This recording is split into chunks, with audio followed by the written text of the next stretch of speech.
കുട്ടികളെ സ്കൂളിൽ കൊണ്ടുചെന്നാക്കാനും തിരിച്ചു വിളിക്കാനും പോകുന്ന സമയത്ത് റോഡിൽ അലക്ഷ്യമായി വാഹനങ്ങൾ പാർക്ക് ചെയ്യുന്നതിനെതിരെ അബുദാബി പോലീസിന്റെ മുന്നറിയിപ്പ്.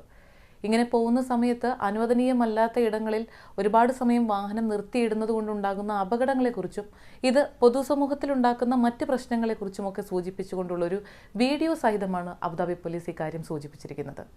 ഫുജൈറ ഇന്ത്യൻ സോഷ്യൽ ക്ലബ്ബ് സംഘടിപ്പിക്കുന്ന ഇന്ത്യ ഫെസ്റ്റ് 2025 ഫെബ്രുവരി 1 തീയതി തുടക്കമാകും. സോഷ്യൽ ക്ലബ്ബ് അങ്കണത്തിൽ ഫെബ്രുവരി 5 തീയതി വരെയാണ് ഇന്ത്യ ഫെസ്റ്റ് നടക്കുക.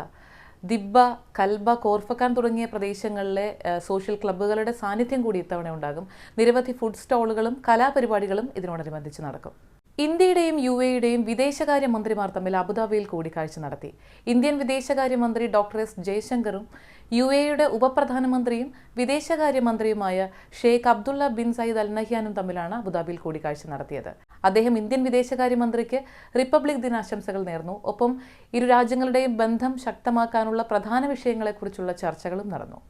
അക്കാഫ് പ്രൊഫഷണൽ ക്രിക്കറ്റ് ലീഗിന് ഉജ്ജ്വലമായ തുടക്കം. ഇത്തവണ 32 പുരുഷ ടീമുകളും 8 വനിതാ ടീമുകളുമാണ് മത്സരത്തിനായി എത്തുന്നത്. ഷാർജ DC സ്റ്റേഡിയത്തിൽ ഫെബ്രുവരി 15 തീയതി വരെയാണ് മത്സരങ്ങൾ നടക്കുന്നത്. ആദ്യ ദിവസത്തെ മത്സരത്തിൽ DB college Sasthamkotta, MG college Thiruvananthapuram, Christ college Irinjalakuda, CUSAT എന്നീ കോളേജുകളാണ് വിജയികളായത്.